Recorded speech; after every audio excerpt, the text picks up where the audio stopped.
जय गुरुदेव। जय गुरुदेव। जय गुरुदेव।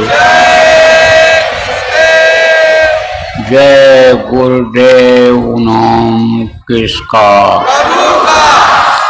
जय गुरुदेव। नाम किसका? प्रभु का पावन नाम। प्रभु का पावन नाम। जय गुरुदेव। जय गुरुदेव।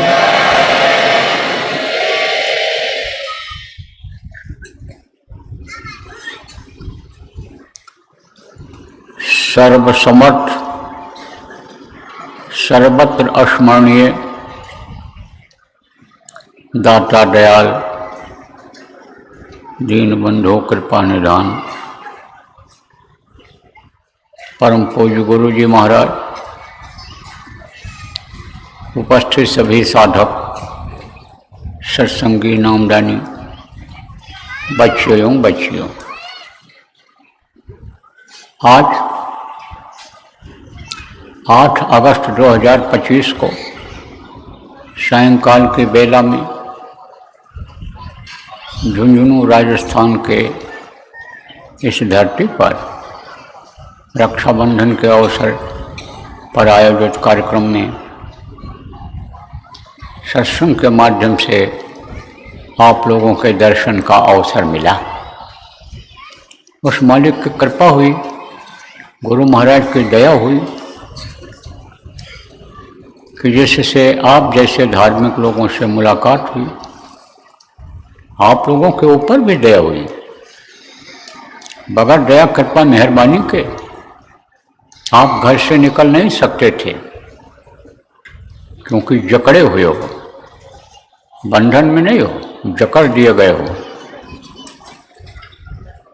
निकल नहीं पा रहे हो। निकलना भी चाहो तुम निकल नहीं पा रहे हो। लेकिन जब दया हो जाती है प्रभु की, तब आदमी निकल करके आ जाता है और सत्संग का अधिकारी बन जाता है, सत्संग सुनने का अधिकारी बन जाता है।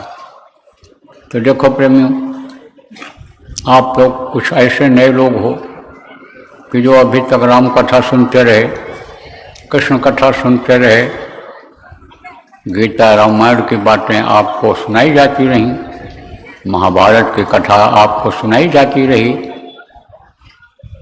तो उसके सुनने से आपके अंदर संस्कार तो बना, लेकिन हर चीज़ समझ में नहीं आई, क्योंकि तरीका लोगों का अलग अलग होता है और जनता जिसमें रुचि लेती है, जिसको ज़्यादा पसंद करती है, उसी को लोग सुनाते हैं। तो वो चीज़ें सुनते सुनते तो रट गई हैं, लेकिन जो खान पान सही होना चाहिए, चाल चलन सही होना चाहिए, विचार भावनाएं जो सही होनी चाहिए, जो सत्य रूपी धर्म होना चाहिए, अहिंसा परोपकार रूपी सेवा रूपी धर्म होना चाहिए, वो नहीं आ पाया। क्यों? क्योंकि सत्संग नहीं मिला। इसलिए कर्म इस शरीर से जानते हुए भी कि यह खराब कर्म है, बुरा कर्म है, आदतों में आ गया, वो वही कर्म आदत में आ गया और कर्म इकट्ठा हो गए, तो वो नहीं निकलने दे रहे, वो नहीं आपको इधर आने दे रहे हैं। लेकिन जब सत्संग मिलता है तब महिलाई करती है। सत्संग जल जब कोई पावे, महिलाई सब कट जावे, तब वो मैल कटती है, कर्म धुलते हैं, तब ज्ञान होता है, विवेक होता है। आपको जो नए लोग आए हो, किसी न किसी ने बताया होगा, 2-4 मिनट का सत्संग सुनाया होगा, आपके संस्कार जग गए, चाहे इस जन्म के रहे हों, चाहे पहले के जन्म के रहे हों। और आप पहुंच गए। आज आपको अनमोल चीज़ मिलेगी जो रुपया पैसा से खरीदी नहीं जा सकती, राजपाट देने से नहीं खरीदी जा सकती, जिसको पहले के जन्म में अनेक गुरु भक्ति कराते थे। गुरु लोग, सम्राट गुरु जो होते थे, गुरु भक्ति कराते थे, दूसरे जन्म में नाम देते थे। लेकिन आज आपको नाम पहली बार जो आप आए हो उनको भी दे दिया जाएगा। तो देखो फिर सत्संग किसको कहते हैं, सो भी जान लो। और सतलोक सत्पुरुष का जहाँ कीर्तन हो, यानी उनकी महिमा का वर्णन जहाँ होता हो, गरिमा का वर्णन होता हो, वो वास्तव में है सत्संग। वो वास्तव में सत्संग है जहाँ उस सत्पुरुष जो सबका मालिक है, सबका सृजनहार है, उसके पास पहुँचने का रास्ता बताया जाए, वो होता है सत्संग। तो सत्संग में आपको ये बातें सब बताई जाएंगी। और पीछे जो सत्संग जो निकल गए, बहुत सारी बातें बता दी गई हैं। लेकिन नए लोग आप ज़्यादा नहीं समझोगे, तो आपको मोटी मोटी बात बताऊंगा। मोटी मोटी बात क्या है प्रेमियों, कि देखो यह है मनुष्य शरीर। मनुष्य शरीर है, ये 84 लाख योनियों में सबसे उत्तम और श्रेष्ठ है। अब कहोगे भाई 84 लाख योनियाँ कौन कौन सी हैं?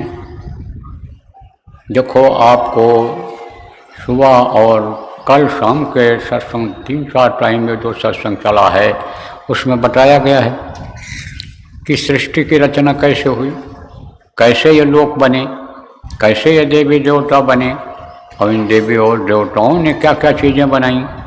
मोटी मोटी बातें मैंने आपको बताई हैं।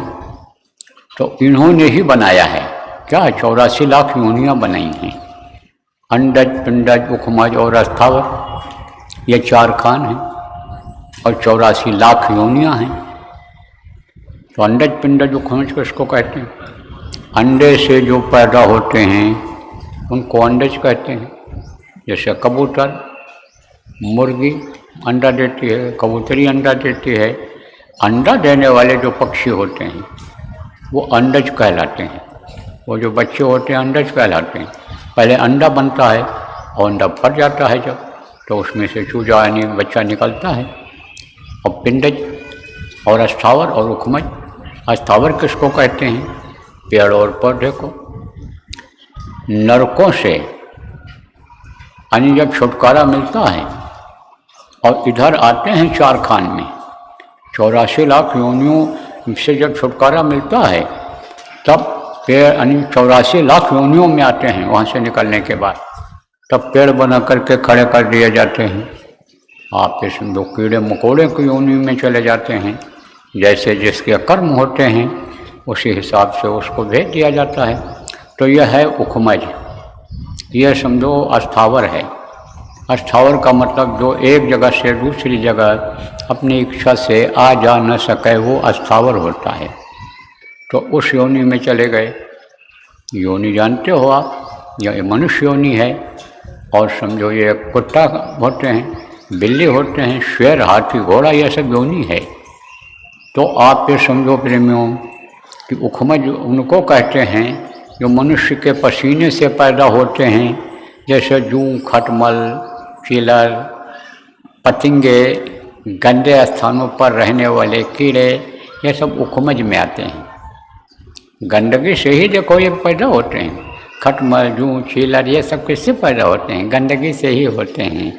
इसीलिए लोग कहते हैं नहाओ भैया, सफाई करो और बिस्तर को भी धूप में डाल दो, साफ सुथरा रखो, ताकि इसमें चारपाई को भी बाहर डाल दो, खटमल ना आ जाए। तो उखमज उनको कहते हैं। और जल के जीव जो जल में रहते हैं, पानी में रहते हैं। तो जो ये 3 देवता हैं और 1 देवी हैं, जिनके बारे में आपको बताया था कि आद्या महाशक्ति ब्रह्मा विष्णु महेश की अम्मा हैं। इन्होंने चारों ने मिलकर के इसको बनाया है। शुरू में सबसे पहले आप ये समझो कि 30 लाख स्थावर बनाया था इन्होंने। 30 लाख पौधा खाली इन्होंने लगाया था, बनाया था, उगा था ये शुरू में। कब? जब सतयुग था, जब सृष्टि की शुरुआत हुई थी। और 27 लाख जो है वो समझो कि विष्णु ने बनाया। यानी 27 लाख यानी समझो कि यानी कौन बनाए गए? उखमज बनाए गए, उखमज बनाए गए। और आप ये समझो कि विष्णु ने बनाया, और आद्या ने 14 लाख बनाए, जल के जीव 9 लाख बनाए, और समझो कि पिंडज को किसने बनाया? ब्रह्मा ने बनाया। 4 लाख बने थे केवल शुरू में। पिंडज किसको कहते हैं? पिंड से जिनकी उत्पत्ति होती है, पिंड से जो पैदा होते हैं, तो मनुष्य पिंड से ही पैदा होता है। पिंड कब बनता है? माँ के पेट में बनता है। रज और बीज 2 होते हैं, दोनों जब मिलते हैं तब बच्चा होता है, पैदा होता है। तो सबसे पहले मनुष्य के पैदा होने के पहले, मनुष्य बनाने के पहले जल, पृथ्वी, अग्नि, वायु और आकाश, यह 5 तत्व जिसको कहा गया, ये बनाए गए थे। आकाश बनाया गया। अब आकाश में क्या होता है? घर्षण होता है। रगड़ देखो, कभी कभी बादल गरजते हैं ना, ऐसे ही घर्षण होता है। तो घर्षण जब जिसमें होता है, उसमें से देखो आग निकलती है। जनरेटर जो होता है विद्युत कैसे पैदा करता है? वो पवन चक्की जो पहाड़ों पर लगा देते हैं, बड़ी बड़ी पंख वाली, उसमें बिजली पैदा होती है, उससे बल्ब जल जाता है, पंखा चल जाता है, मशीन चल जाती है उससे। तो वो घर्षण से होता है। ऐसे ही यानी घर्षण हुआ, उसमें से वो जो तत्व हैं मिले, किसको मिले? सूर्य और चंद्रमा को मिले। और सूर्य जो है वो गर्म होता है और तासीर गर्म होती है। सूर्य इतना गर्म नहीं है, लेकिन उसकी तासीर गर्म होती है कि जैसे कुछ चीज़ें ऐसी होती हैं कि ऐसे हाथ से छुओगे तो वो गर्म नहीं लगेगा, लेकिन उसकी तासीर जो असर होता है वो गर्म होता है। कुछ छूने से नहीं पता चलता ठंडा होता है, बाहर से नहीं पता चलेगा, लेकिन खाओगे उसको तो उसका असर ठंडा होगा, चाहे फल हो, चाहे अनाज हो, चाहे जो चीज़ें हों। तो अब आप इस बात को समझो कि यानी शीतलता किसमें है? शीतलता माने ठंडापन किसमें है? ये चंद्रमा में है और सूरज में गर्मी है। तो जब यानी समझो कि ये दोनों तत्व किसमें मिले, किसमें आए? औरत में आए चंद्रमा का यानी समझो शीतलता, और पुरुष में आई शीतल यानी गर्मी सूर्य की। तो ये जब दोनों मिले और घर्षण हुआ तो उससे जो यानी घर्षण से जो चीज़ निकली वो इकट्ठा हो गई। कहाँ इकट्ठा हुई? माँ के पेट में। वो समझो एक जैसा बर्तन होता है, कहते हो ना बच्चेदानी, तो वो उसी में इकट्ठा हो गया। अब जब उसमें इकट्ठा हुआ तो समझो कि उसको जन्म शक्ति कहा गया। तो जन्म शक्ति ने रज और बीज को दोनों को मिला दिया। और अस्त्र किसको कहते हैं? उसके हिस्से अलग हुए कुछ समय के बाद। मिल गया, जब मिलने में थोड़ा समय लगता है, 15-20 दिन, महीना लग जाता है, फिर उसके हिस्से अलग हुए। हिस्से जब अलग हुए तो समझो उस हिस्सों को अलग कौन किया? अस्त्र ने। अस्त्र माने अलग कर दिया, यानी उसको बांट दिया। जैसे कहते सूर्य अस्त हो गया, अब सूर्य की रोशनी खत्म हो गई, समझे? अस्त हो का मतलब यही होता है कि वो चीज़ नहीं रही, जो रोशनी रही और जो गर्मी रही वो खत्म हो गई। सूर्य अस्त हो गया, चंद्रमा अस्त हो गया। तो अस्त का काम क्या है? हिस्से अलग कर देना। परिणामी शक्ति का काम क्या है? कि उसको बढ़ा देना। यह सब इन्हीं तत्वों से बढ़ा। कौन से? जैसे परिणामी शक्ति को जो बढ़ाया वो हवा के जुज से, हवा की ताकत से बढ़ाया। तो ये किसमें मिलता है? माँ के पेट में रहता है। और माँ को कहाँ से मिलता है? हवा से मिलता है। ये पांचों तत्व तो माँ के पेट में रहते हैं, माँ के पास पहुँचते हैं। कहाँ से पहुँचते हैं? धरती पर जब चलती है तो वो पृथ्वी तत्व आ जाता है, और हवा में जब बाहर बैठती है तो हवा का तत्व आ जाता है। आकाश के नीचे जब रहती है तो वो तत्व आ जाता है। और समझो कि अग्नि के पास पहुँचती है तो अग्नि का तत्व आ जाता है। सूरज की रोशनी में, सूरज की गर्मी में निकलती है तो वो तत्व आ जाता है। तो माँ के पेट में सारे तत्व रहते हैं और वो बच्चे को बढ़ाने में मदद करते हैं, और बच्चे के अंदर वो चीज़ें प्रवेश कर जाती हैं। तो जन्म अस्त परिणामी वृद्ध, आप समझो अंग बन गए, यानी वृद्ध जुज को बढ़ा दिया। आप समझो और वृद्ध छेड़ शील ने अंग बना दिया और अस्त्र ने आइन समझो कि मृत्यु शक्ति ने बाहर निकाल दिया। तो ये 6 तरह की शक्तियाँ हैं। ये कहाँ पर हैं? ये यहीं पर हैं, आँखों के ऊपर में हैं। यहाँ पर जीवात्मा बैठी है, जो परमात्मा के अंश जीवात्मा है वो यहीं पर बैठी हुई है। कहाँ पर है वो? यहाँ पर है। देखती कहाँ से? यहाँ पर, यहाँ से देखती है। लेकिन गांठ बनी हुई, जैसे आपको बताया था कि बांध दिया, गांठ बांध दिया उसने। किसने बांध दिया? जिसने जीवात्मा को माँ के शरीर में डाला, जिसने मौका दिया एक बार आपके रोते रहने पर, चिल्लाते रहने पर आपको मौका दिया कि भाई जाओ एक बार अपना काम बना लो, तुमको हम ठीक ठाक से बना करके माँ के पेट से निकाल दे रहे हैं, उसने गांठ लगा दिया। अब वो गांठ जब खुलेगी तब ये जीवात्मा की जो ताकत है यहाँ आँख कान से ये जो फैल रही है, यहाँ पैर के अंगूठे तक फैली है, ये जब ऊपर खींचेगी और तब गांठ खुलेगी। तो जब गांठ खुलेगी तब जीवात्मा दिखाई पड़ेगी। तो जीवात्मा में प्रकाश है, रोशनी है। तो जब अपने रूप को जीवात्मा देखेगी तब वो खुश हो जाएगी। तब अरे समझो कि वो प्रसन्न हो जाएगी जीवात्मा कि हमारे अंदर इतनी ताकत है। अभी आपको पता नहीं है कि हमारे अंदर कितनी ताकत है। प्रभु के अंश आपको पता ही नहीं कि हमारे अंदर कितनी ताकत है। आप इधर उधर ताकत मांगते हो, आप इधर उधर हाथ फैलाते हो, आप इधर उधर देवी देवताओं को याद करते हो, लेकिन देवी देवता से आपके अंदर ज़्यादा ताकत है। अब आपको पता नहीं है। आप समझो हीरा पड़ा हुआ हो कहीं गंदगी में, तो उसको किसी को क्या पता चलेगा कि हीरा है। तो हर हीरा अंतर बस है, वही नीचे छाँव कहा गया। तो अंदर में वो रत्न पड़ा हुआ है, हीरा पड़ा हुआ है, वो प्रभु रूपी हीरा पड़ा हुआ है, वो लाल पड़ा हुआ है अंदर में। अंदर में ही मणि मोती सब कुछ है। महात्माओं ने कहा कि यही घट भीतर 7 समुंदर, यही ममल मन नहाओ, मन मोरा विदेशवा न जाओ घर ही है। जाके मीरा राजस्थान में हुई। मीरा भगत का नाम मशहूर है। मीरा ने कहा घट घट मेरा साइया, सूनी सेज न कोई, बलिहारी हुआ घट का, जा घट पर घट हुआ। उसने कहा सबके अंदर मालिक विराजमान है, और मालिक के विराजमान होते, प्रभु के विराजमान होते, और आप दुख झेल रहे हो, कारण क्या है? उनका दर्शन नहीं कर पा रहे हो।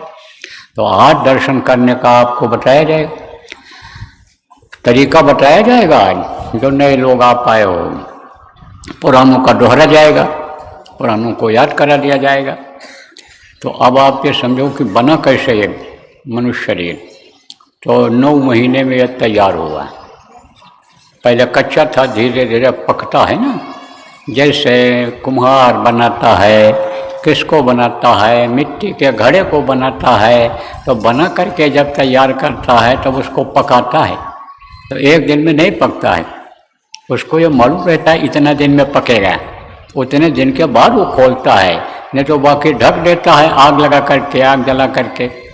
तो जब आप ये समझो समय पूरा होता है तो यही शक्ति, मृत्यु शक्ति, माँ के पेट से बाहर निकाल देती है।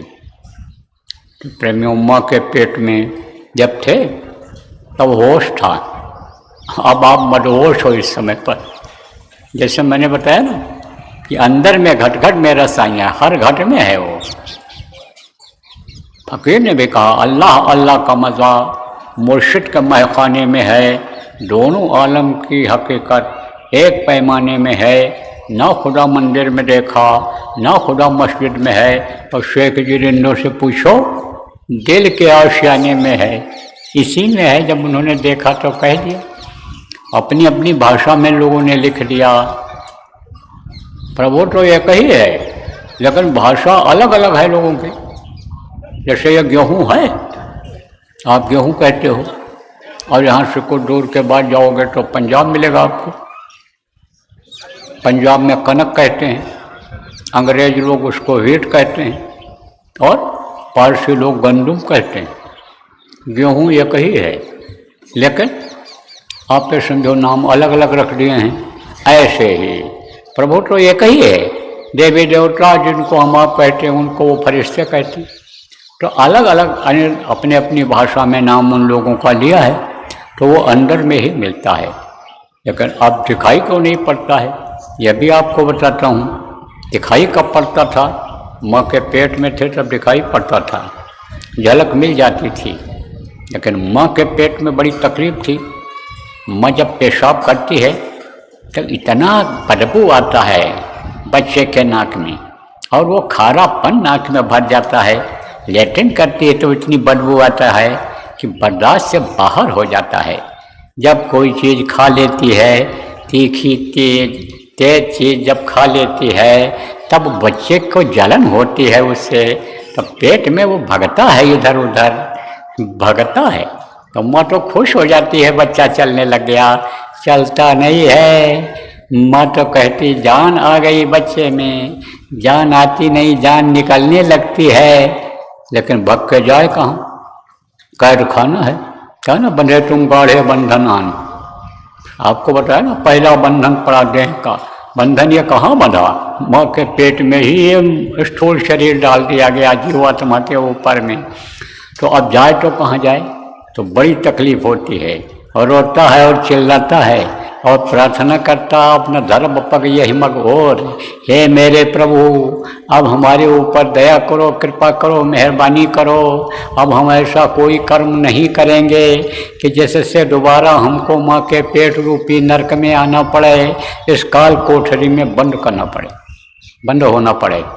वहाँ कोई हाइड्रोजन जलता है कि ट्यूबलाइट जलती है कि कोई दिया चिराग माँ के पेट में जलता है?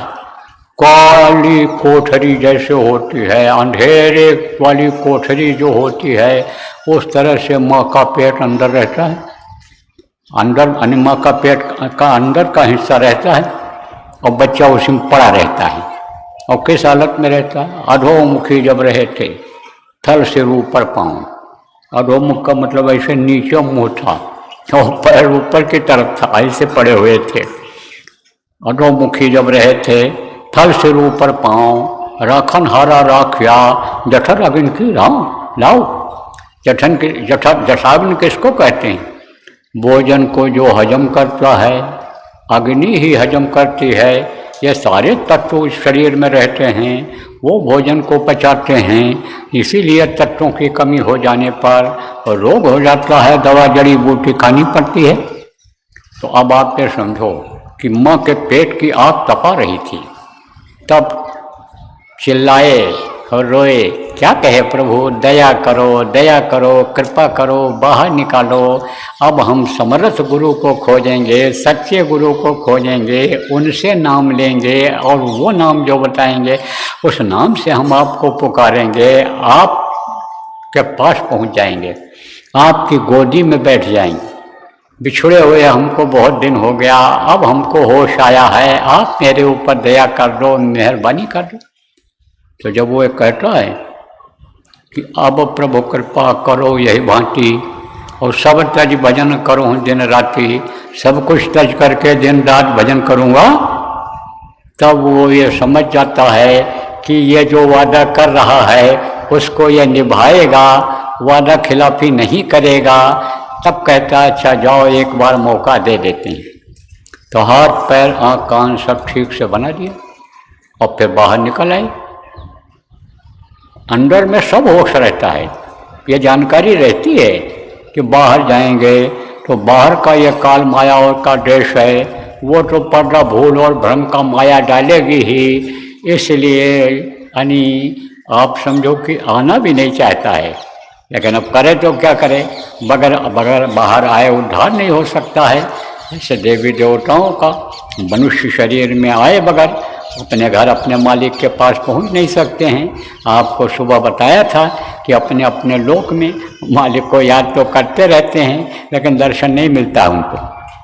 तो आना तो पड़ेगा ही। पूरी छिड़े मृत्युलोक है, पूरी जब छिड़ हो जाएगा तो स्वर्ग और वैकुंठ से मृत्युलोक में आना पड़ेगा। समय है कि जाओ, वहाँ पर भोग योनि उसको बताई गई, वहाँ भोग करो। किस चीज़ का भोग करो? जो वहाँ का भोजन है, आप ये समझो वहाँ का भोजन यानी समझो कि नूर है, प्रकाश है, शब्द है, उसको सुनो, उसको लो और वहाँ आराम से रहो, तो वो भोग योनि है। और ये 5 तत्वों वाली ये योग योनि है। तो योग करने के लिए तो आना पड़ता है, योग योनि में तो आना पड़ता है। तो आप करें तो क्या करें, आना तो है ही है, बाहर निकलना तो है ही। क्यों नहीं? अगर निकलना चाहेगा तो मृत्यु शक्ति ऐसी शक्ति है कि वो बाहर निकाल देगी ढकेल करके। और अगर न निकाले तो माँ के पेट में बच्चा बढ़ता चला जाएगा तो मर जाएगी कि नहीं मरेगी? मर जाएगी, पेट फूल जाएगा, फट जाएगा। ये बाहर का ये समझो कि पेट का हिस्सा। तो अब आप ये समझो कि बाहर जब आया सुखदेव का नाम जानते हो? सुखदेव ऋषि थे, वेद व्यास बहुत अच्छे महात्मा थे, ऋषि थे, उनके बेटा थे। तो माँ के पेट से बाहर निकलता ही नहीं था वो, क्योंकि उसको जानकारी थी कि हम जाएंगे तो फंस जाएंगे और फिर हम निकल नहीं पाएंगे उस माया के चक्कर से। वो बाहर माँ के पेट से निकल ही नहीं रहा था। तो विधि को अपना विधान 1 सेकंड के लिए रोकना पड़ा, इस चक्र को रोकना पड़ा कि जैसे कोई आप मशीन चलाओ और फिर जब देखो कि इससे नुकसान हो रहा है हमारा तो रोक देते हो कि नहीं? ऐसे ही ये जो चक्र है दुनिया का नियम जो है, परिवर्तन होता रहे, पल पल होता रहे, क्षण क्षण होता रहे, उसमें 1 सेकंड के लिए रुकावट ला दिया। बस इतनी देर में मृत्यु शक्ति ने उसको बाहर निकाल दिया। तो बाहर निकलने के बाद होश हवास अन्य समझो खत्म हो गया, और जो प्रभु की झलक मिलती थी, दर्शन मिलता था, बंद हो गया। सबका बंद होता है, इसीलिए तो बच्चा रोता है, कहाँ पहुँच गए, कहाँ पहुँच गए। तो ये माताएं क्या करती हैं?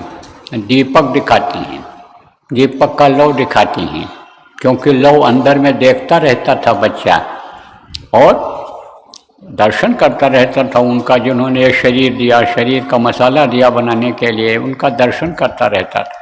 तो उनका जो रूप है वो ज्योतिष स्वरूप है।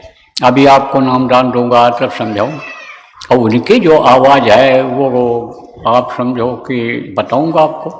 तो माताएं क्या करती हैं कि बजाती हैं, क्या बजाती हैं? थाली बजा देती, घंटा बजा देती हैं कि जैसे बच्चा चुप हो जाए। लेकिन इस आवाज़ में और वहाँ के आवाज़ में बहुत अंतर है, बहुत फर्क है। तो बच्चा जब ये देखता है कि ये रोशनी ये तो टिमटिमा रही है और यह आवाज़ तो कुछ समझ नहीं आ रही, तो तनिक देर के लिए चुप होता है और उसके बाद फिर रोने लगता है, फिर रोता है, बहुत चिल्लाता है। तो लोग समझते हैं कि तकलीफ़ हो गई, ले जाते हैं डॉक्टर के पास। कभी छोटे बच्चों को डॉक्टर के पास नहीं ले जाना चाहिए, थोड़ा समय इंतज़ार करना चाहिए, फिर वो धीरे से चुप हो जाता है। अब और क्यों तकलीफ़ होती है? माँ के पेट में बिल्कुल सुरक्षित रहता है। सुरक्षित किसको कहते हैं? यह ना तो हवा लगती है, न यह गर्मी का असर होता है, न ठंडी का असर होता है। लेकिन जब बाहर निकलता है तो गर्मी में अगर पैदा हुआ तो गर्मी ये चुभती है बदन में, खाल मुलायम रहती है, बदन मुलायम रहता है तो चुभती है। ठंडी की ये जो किरणें हैं वो चुभती हैं। जैसे जब ज़्यादा ठंडी आग के चूरू और इधर जब होने लगती है झुंझुनों में, तब आप पे देखो यही हवा जो आज आपको अच्छी लग रही है, वही हवा जैसे अंदर सुराख बनाती हो, जब ठिठुर जाता है, हाथ पैर उंगलियां ये ठिठुर जाती हैं, खाल ये यानी समझो शून्य हो जाती है, ऐसे ही तकलीफ़ होती है उसको। तो जब तकलीफ़ होती है तब रोता है, चिल्लाता है। अब आप समझो प्रेमी कि अगर मनुष्य शरीर पाने का मतलब नहीं समझ पाए कि किस लिए मिला है और किस लिए मांगा था, क्योंकि वो वादा तो यानी समझो कि भूल गया और वो जानकारी ख़त्म हो गई, तो ये जीवन रोते रोते ही ख़त्म हो जाता है। कैसे कैसे ख़त्म हो जाता है? पैदा हुआ तब रोए, दूध नहीं मिला तब रोए, और फिर जब बड़े हुए लड़कों से खेल खेल में झगड़ा हुआ तब रोए, स्कूल जाने को हुआ तब रोए, मास्टर की डांट फटकार मार पड़ी तब रोए, पढ़ लिए नौकरी नहीं मिली तो रो रहे, नौकरी मिल गई नहीं कर पा रहे हैं, अफसर की डांट पड़ रही है तो रो रहे हैं, नौकरी छूट गई तो रो रहे हैं, शादी नहीं हुई तो रो रहे हैं, और शादी हो गई तो रो रहे हैं। रोने धोने का ही संसार हो गया ये। और रोने धोने का ही संसार हो गया। पुत्र रत्न की प्राप्ति के लिए, यानी समझ लो बच्चा पैदा होने के लिए क्या क्या पुरुष और स्त्री नहीं करते हैं कि एक बच्चा कहीं से हो जाता, सब कुछ करने को तैयार होते हैं। आप ये समझो, लेकिन जिसके 4 बच्चे हो जाते हैं उससे पूछो दादाजी आप तो बहुत खुशहाल हो गए, आपके 4 लड़के 4 बहुएं आपकी खूब सेवा करते होंगे। तब क्या कहता है बुढ़ा, ये मर जाते तो ठीक था, ऐसे लड़कों से निर्वंश रहना ठीक, वंशों से निर्वंश रहना ही ठीक है। धीरज से बैठो, प्रेम से बात करो, फिर पूछो आखिर बात क्या है। बोले ये सब अपनी अपनी तरफ खींच रहे हैं, ये तो सब हमारे धन के लोभी हैं। बहू तो यही सोच रही है कि जैसे बुढ़ा आंख बंद करे तिजोरी की चाबी हमारे हाथ में आ जाए। भैया मैं तो बहुत परेशान हो गया, मैं कहाँ चला जाऊँ, साधु बन जाऊँ कि मैं क्या करूँ। मैं तो कभी कभी यही सोचता हूँ कि आत्महत्या का पाप न लगता तो मैं आत्महत्या कर लेता।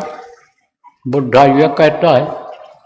अब आप पे समझो रोते रोते जिंदगी बीतती है और आखिरी वक्त पर भी समझो कि बड़े मुश्किल से ये जीवात्मा इस शरीर को खाली करती है। प्राण जब निकलते हैं तो बड़ी तकलीफ होती है।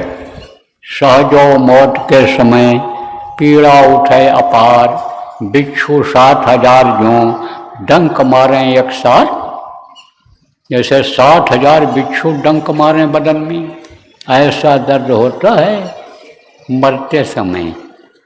उस समय भी रोता चिल्लाता है।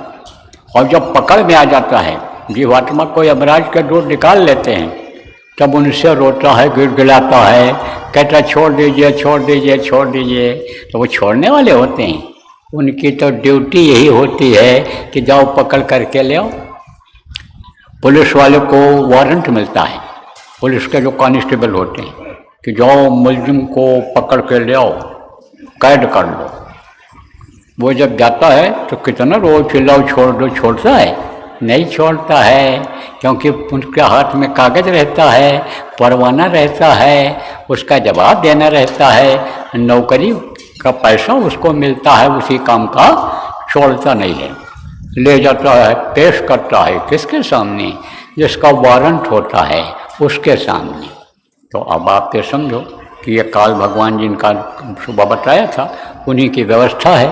तो जैसे आप समझो जज मुकर्रर कर देती है सरकार, मजिस्ट्रेट मुकर्रर कर देती है, यानी समझो तहसीलदार हो जाते हैं, तो उनके सामने जिसका जैसा केस होता है उसके सामने उसको पेश किया जाता है। तो जीव को जब ये यमराज के दूत निकालते हैं तो ले जाते हैं यमराज के सामने पेश करते हैं। वो दिव्य पुरुष बैठे रहते हैं, देखने में बहुत सुंदर, देखने में मनमोहक चेहरा, सौम्य स्वभाव जिसको कहते हैं, बहुत सीधे हैं, लेकिन देखने में छोटे लगे घाव करे गंभीर। ये कहावत है। देखने में तो वो दयालु लगते हैं, लेकिन सजा देने में दयालु नहीं हैं, क्योंकि काल रूप तिन कर्म भराता, शुभ और अशुभ कर्म फल दाता। वो तो समझो कि उनके पास अपने पास बुलाते नहीं है, उनके पास जाता ही नहीं जीव जो है, अच्छा जीव है, संतों का अपनाया हुआ जीव, संतों से नामदान लिए हुए जीव को यमराज के दूत छूटे नहीं हैं, नज़दीक नहीं जाते हैं। यमराज उनका वारंट नहीं काट सकता है कि जाओ इनका समय पूरा हो गया, इनको जाओ पकड़ करके ले आओ। तो समझो कि वारंट नहीं कटा तो वो भी उसकी एक समझ लो दया है तो वो नियम के अंतर्गत। और जो वो मुलजिम होते हैं, जो पाप ही करते हैं शरीर से, सारे अंग जिनके पापी हो जाते हैं, यानी समझो अपने निजी स्वार्थ के लिए, जवान के स्वार्थ के लिए, इंद्रियों के स्वार्थ के लिए, यानी समझो कि जो पाप करते हैं उनका हिसाब उसके पास रहता है। आज कोई भले ये कहो कि आंख बचा करके काम कर लो, क्या कहीं कोई देख रहा है? लेकिन कहते हैं कि जिसको आप नहीं देख रहे हो वो आपकी सारी करतूतों को देख रहा है और लिखा जा रहा है।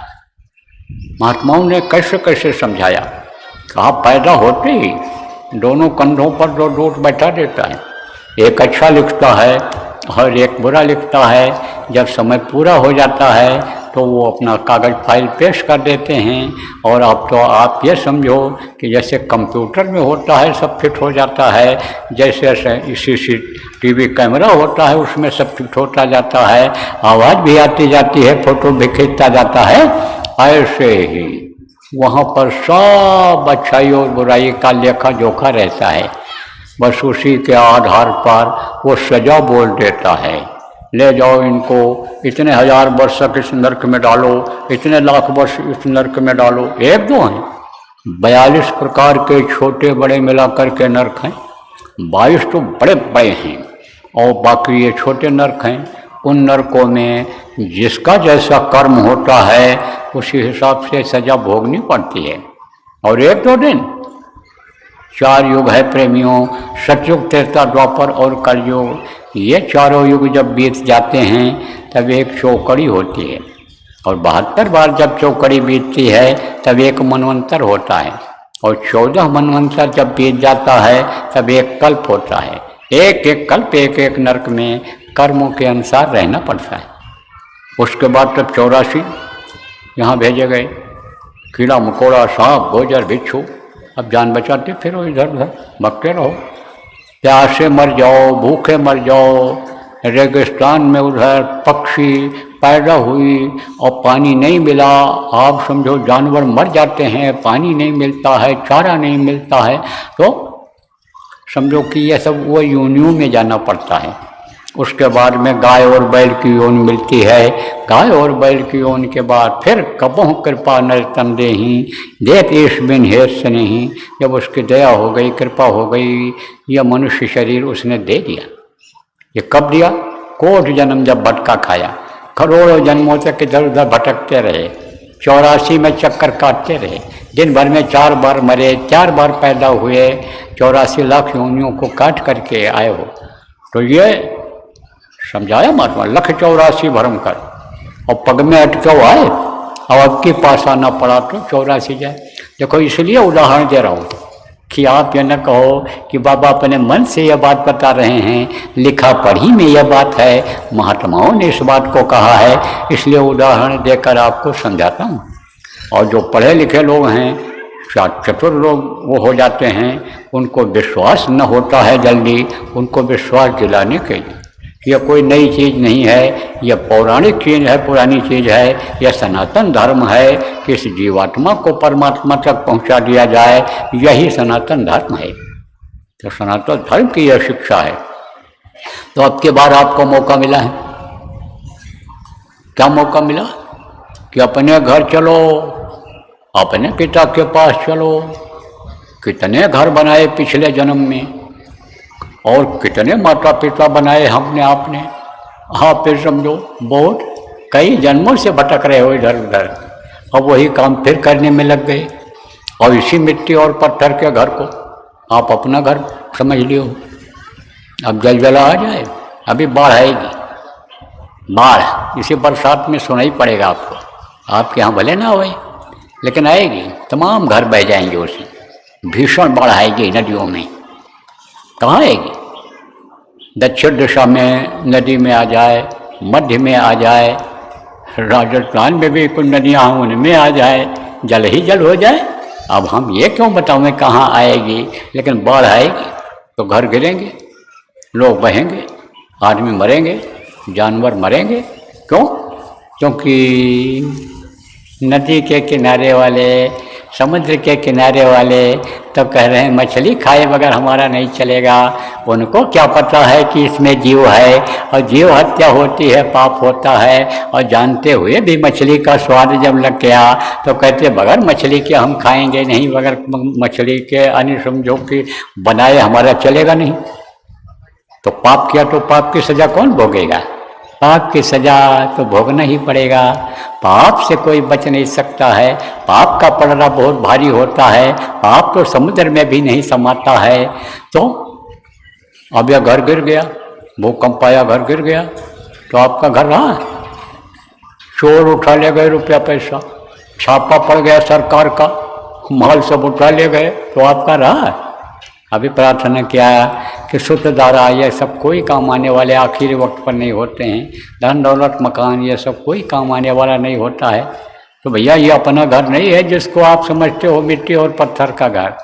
अपना घर ऐसी जगह पर है कि जहाँ से आप कोई निकाल न सके। ये घर जिसमें आप रहते हो ये गिर सकता है, ढह सकता है, बह सकता है, जल सकता है, लेकिन वो घर न जलता है न बहता है। यह मनुष्य शरीर ये मानो मंदिर इसको बताया गया, किराए का मकान गुरु महाराज जैसे हमारे संत ने बताया, इसको खाली करना पड़ेगा। संतों ने समझाया, रे मन मुसाफिर निकलना पड़ेगा, काया कुटी खाली करना पड़ेगा। यह काया है जो अस्थि पंजर शरीर जिसको कहा गया, 5 तत्वों का बना हुआ शरीर, इसको खाली करना पड़ेगा। तो अब आज आपको निर्णय लेना है कि आपको अपने घर जाना है या आपको स्वर्ग और वैकुंठ में अटके रहना है या आपको नरकों में जाना है, बार बार जन्मना और मरना है। इसका फैसला आपको करना है।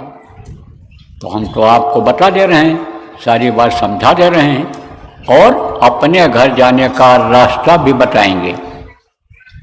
गुरु महाराज हमारे ये जिनकी तस्वीर लगी हुई है, इन्होंने बहुत से लोगों को अपने घर जाने का रास्ता बताया, अपने पिता के पास पहुंचने का, जो असली पिता हैं, जो कभी ख़त्म नहीं होते हैं, जो अविनाशी हैं, उनके पास पहुंचने का रास्ता बताया।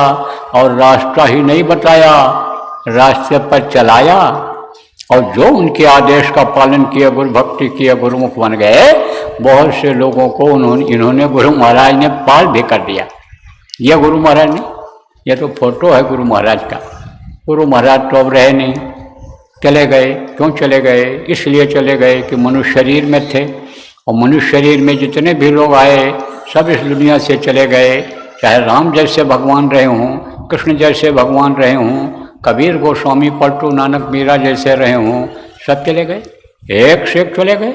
बलवान धनवान चले गए, सब चले गए। बल विक्रम वेणुदधीश गए जिन भारत थाना, गए दुर्योधन जंग जुड़े जिन 64 कोष में शत्रु थाना। कैसे कैसे समझाया है महात्माओं ने कि किसी भी तरह से अज्ञान जीव के समझ में आ जाए और असला रास्ता पकड़ ले और ये जो भूल और भ्रम में पड़ा हुआ है इससे अलग होकर के और अपना काम बना ले। तो प्रेमियों, आप ये समझो कि गुरु महाराज ने बहुत से लोगों को पहुंचा दिया।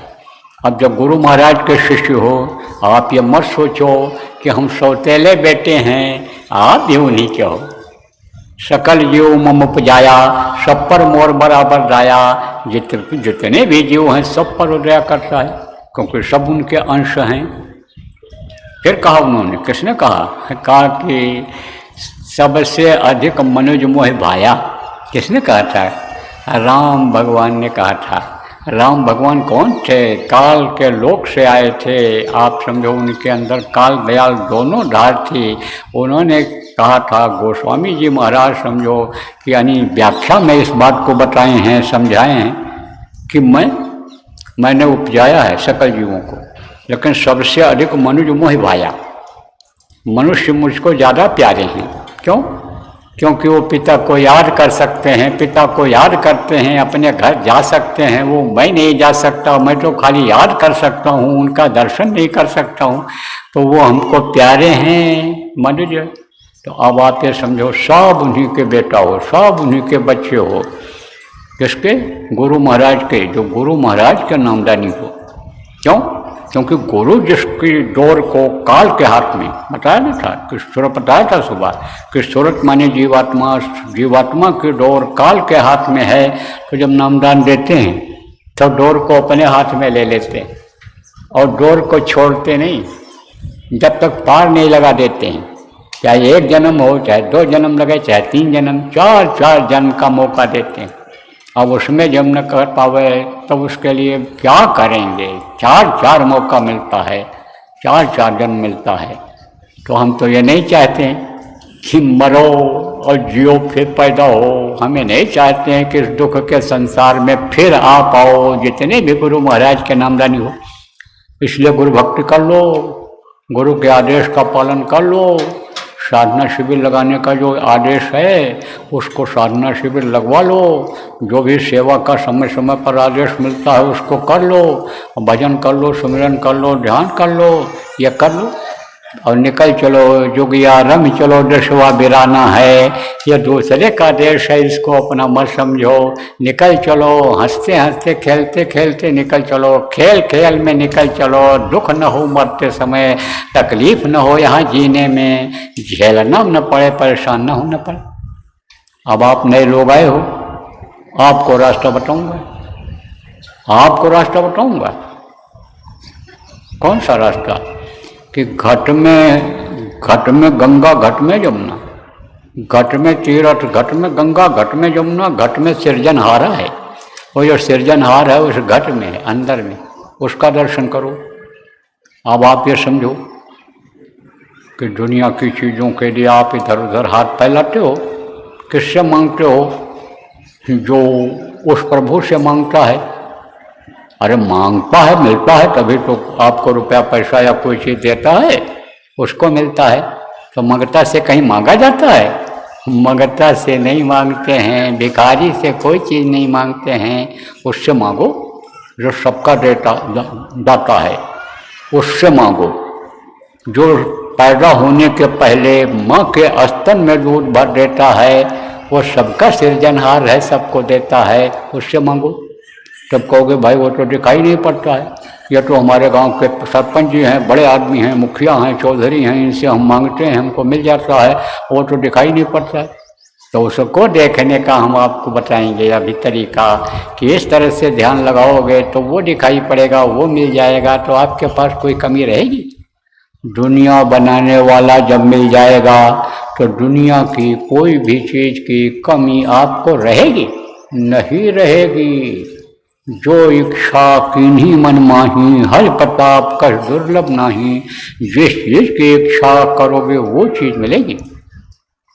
सती सावित्री बच्चियों इच्छा करने पर पति के प्राण को वापस ले लिए थी। ब्रह्मा विष्णु महेश को सती अनुसुईया इच्छा ही किया कि ये छोटे छोटे बच्चे हो जाएं, तो क्या उनके सीम पूछ था कि वो कोई दूसरे तरह से थी? वो भी ऐसे ही थी। कैसे थी? आप जैसी थी बच्चियों। उनके अंदर वो शक्ति आ सकती है तो क्या आपके अंदर नहीं आ सकती शक्ति? तमाम ऋषि मुनियों का, तमाम योगी योगेश्वरों का, महात्माओं संतों का इतिहास भरा पड़ा है कि जो इच्छा किया उन्होंने वो चीज जब चाहा तब हाजिर हो गए। देखो कहते हैं भाई सुनी हुई बात बताते हो कि देखी हुई बात बताते हो, आप बीती बताते हो कि दूसरे की बीती बताते हो? तो अनुभव वाली बात बता रहा हूँ। कल हमको जिस चीज़ की ज़रूरत है वो चीज़ हमारे लिए एक की जगह दो दो आ जाती। कौन देता है? दाता केवल सदगुरु, देत न माने हार। हमारे गुरु महाराज उसकी व्यवस्था कर देते हैं, लेकिन गुरु पर भरोसा है, गुरु पर विश्वास है, गुरु की महिमा गरिमा समझ में आ गई है, उनका रूप उनका पावर समझ में आ गया है, तो इच्छा करते ही वो चीज़ हाजिर हो जाती है। तो आप ये समझो कि हमारे तरफ से तो आप भी इंसान हो, तो आपके लिए भी वो हाजिर हो सकती है। तो बताता हूँ, ज़्यादा समय नहीं लूँगा, अब आपको नामदान देता हूँ। ऐसा नाम बताऊँगा कि इस नाम से ही आपके लिए सारी चीज़ें उपलब्ध हो जाएंगी। यही नाम आपको खींच के ले जाएगा, नरकों से आपको बचाएगा, 84 लाख योनियों से बचाएगा। ये जो घर घर की बीमारी है वो दूर करेगा, लड़ाई झगड़ा कुछ कुछ जो घरों में लगा रहता है ये दूर करेगा, टेंशन जो बराबर बना रहता है वो दूर करेगा। तो कहा गया ये कई साधे सब सधे। अब सब साधे सब जाए तो ये किसी को क्यों न साध लो, इसी से सब काम बन जाएगा, इसी से सब बन जाएगा। तो अब आपको दूंगा नामदान। कौन सा नाम बताऊंगा? देखो नाम दो तरह का होता है। जैसे दो तरह के गुरु होते हैं, एक विद्या गुरु होते हैं, एक आध्यात्मिक गुरु होते हैं। गुरु की जरूरत पड़ती है, गुरु बिन भव नितरे न कोई, जो विरंच शंकर सम हुई। चाहे ब्रह्मा या शिव के समान कोई होगा, बगैर गुरु के पार नहीं हो सकता। और जितने भी लोग पार हुए वो गुरु की वजह से। गुरु की दया से हम तो बच गए, साहब दया से। अरे हम निकल गए, कहाँ से बच गए? काल के चक्कर से बच गए। जब निकल गया जो तब कहा कि इनकी हमारे साहब, कौन साहब? कबीर साहब कहते थे उस प्रभु को साहब। अब कबीर साहब को बहुत से लोग साहब कहते हैं, कबीर के नाम के आगे साहब इसीलिए लगा दिया। उन्होंने नाम को जगाया था, कौन सा नाम? सत साहब नाम। अब तो कबीर साहब ही कबीर जो लोग जपने लग गए। उस समय पर शक्ति थी, अभी आपको बताता हूँ। तो प्रेमियों, आप ये समझो कि जैसे गुरु होते हैं, दो तरह के होते हैं। एक विद्या गुरु होते हैं। विद्या गुरु क्या बताते हैं? दुनिया की जानकारी वाली चीज़ें बताते हैं। लकड़ी का काम सिखाते हैं, लोहे का काम सिखाते हैं, हिंदी, अंग्रेजी, उर्दू, फारसी पढ़ने का सिखा देते हैं। उससे कमाई होने लगती है, पेट पालने लगता है, आदमी बच्चों की परवरिश करने लग जाता है। तो वो होते हैं विद्या गुरु। राम ने भी विद्या गुरु बनाया किसको? वशिष्ठ को, विश्वामित्र को। उन्होंने सब अस्त्र शस्त्र विद्या और ये सब रावण को मारने का तरीका बताया था। तो आप ये समझो उनके विद्या गुरु थे वो। और वशिष्ठ जी उनके आध्यात्मिक गुरु थे। उनकी कृपा से रावण मरा था। अस्त्र शस्त्र यह तो पैंतड़ेबाजी तो सिखा दिया था उन्होंने, किसने? विश्वामित्र जी ने। लेकिन ताकत किसने दिया? इसका प्रमाण मिलता है कि जब राम भगवान रावण को मार करके आए अयोध्या वापस, तो माता कौशल्या को शंका हो गई कि इतने बड़े रावण को, पराक्रमी को, जिसके सामने बड़े बड़े देवता नहीं मैदान में टिकते थे, हट जाते थे, उसको ये मार कैसे सका? तो गोस्वामी जी महाराज ने कहा, अति सुकुमार युगल मेरे बारे, कौन भांति लंका पति मारे। कहा, हे मेरे सुकुमार बेटा, कौशल्या माँ ने कहा था, तुम रावण को मारे कैसे? तब उन्होंने क्या कहा? कुल वशिष्ठ कुल पूजी हमारे, तिनके कृपा धनु जरन मारे। माँ, मेरे अंदर शक्ति नहीं थी, वो तो आध्यात्मिक शक्ति अंदर में उन्होंने दिया, पावर उन्होंने दिया। रावण को मारने की शक्ति हमारे वशिष्ठ जी ने दिया। तो उनके आध्यात्मिक गुरु थे, कृष्ण भगवान के गुरु, विद्या गुरु थे संदीपनी जी। और उनके जो आध्यात्मिक गुरु थे, कौन थे? सुपद जी। उनको सब जानकारी थी कृष्ण भगवान को, इसीलिए तो उन्होंने जानकारी कराया। किसको कराया? अर्जुन को। अर्जुन कह रहे थे हम महाभारत में नहीं जाएंगे, महाभारत में लड़ाई लड़ने नहीं जाएंगे। और महाभारत के अलावा कृष्ण के पास कोई विकल्प नहीं था, क्योंकि बहुत समझाया था उन्होंने कौरवों को कि दे दो, पांडु का भी हक होता है। जब उन्होंने कहा सुई के नख के बराबर भी जमीन नहीं देंगे, जिद पर रहे। सब लोगों ने समझाया। राजा महाराजा जो अच्छे थे, अच्छे लोग उस समय पर थे, सत्संग सब लोगों ने समझाया। लेकिन एक कहावत है कि विनाश काले विपरीत बुद्धि, जब काल नजदीक आता है, काल सवार हो जाता है, तब बुद्धि खराब हो जाती। तो महाभारत के अलावा कोई विकल्प नहीं था, और श्रेय देना था इनको, श्रेय देना था। श्रेय किसको कहते हैं? काम कोई करे, अब कह देते हैं भैया इनकी वजह से ये हुआ, इन्होंने किया। करने वाला दूसरा होता है। दो तरह के लोग होते हैं, दूसरा करे और कहते हैं हमने किया, हम ऐसा किए हैं, ऐसे अपना दिखाते हैं। वो लोग धोखे में रहते हैं, धोखा खाते हैं, दूसरे को धोखा जब देते हैं तो खुद धोखा खाते हैं, और ऐसा धोखा खाते हैं कि उसमें जान तक चली जाती है। इसलिए श्रेय उसी को देना चाहिए जो करे। तो अब आप ये समझो कि श्रेय इनको देना था। मारा किसने रावण को? मारा तो राम ने। हनुमान ने जो एक करिश्मा दिखाया, किसकी शक्ति से दिखाया? राम की शक्ति से दिखाया। लेकिन हनुमान की पूजा करा दिया कि नहीं? राम का फोटो कहीं लगा दो तो लोग प्रणाम नहीं करेंगे, और पत्थर के ऊपर तेल और सिंदूर अगर लगा करके कहीं भी रख दो, लाल कपड़ा पहना के, तो हनुमान जी के नाम पर लोग प्रणाम सलाम करने लगते हैं, प्रसाद फूल पत्ती चढ़ाने लगते हैं। राम के अधिक राम कर रहा था, तो श्रेय देना था। तो कहा अर्जुन उठाओ गांडीव, धनुष उठाओ, चलो मैदान में। बोले यहाँ सब काका चाचा नाना मामा हमारे खड़े हैं, इनको मार करके मैं अंदर का नहीं जाऊँगा। बोले अरे अर्जुन, तुमको नहीं मालूम है महाभारत तो खत्म हो गया, पहले ही हो गया सब। दिखाता हूँ तुमको। बैठाया और कहा बंद करो आँख। आँख बंद किया, कहा दृष्टि को टिकाओ। टिकाया, थोड़ी देर तक बैठे रहे, फिर कहा खोलो आँख, दिखाई पड़ा तुमको? कहा नहीं दिखाई पड़ा, नहीं दिखाई पड़ा। तब बोले ऐसे नहीं दिखाई पड़ेगा, ये जो मैल है मैल जब हटेगी, कहते ना गुर बिन मैलो मन को धोई, बगैर गुरु के अंदर का मैल अंतःकरण साफ नहीं हो सकता है। गुरु धोते हैं, कैसे धोते हैं? साबुन और पानी से धोते हैं? नहीं। आपको आज का सत्संग में समय कम रहेगा, सुबह के सत्संग में बताऊंगा कि वो अंतःकरण कैसे साफ होगा, तो मैल कैसे साफ होगी।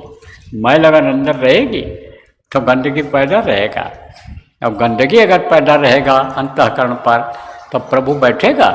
ये जगह पर अगर कीचड़ रखा होता, इस जगह पर लेट्रिन पेशाब पड़ा होता तो आप बैठते? तो सफाई तो जरूरी है। आदमी नहीं बैठता तो भगवान कैसे बैठेंगे गंदी जगह पर?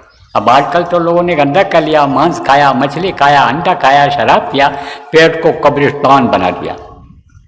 तो जहाँ मुर्दा जलाए जाते हैं, गाड़े जाते हैं, वहाँ कोई पूजा पाठ कथा भागवत करता है? नहीं करता है।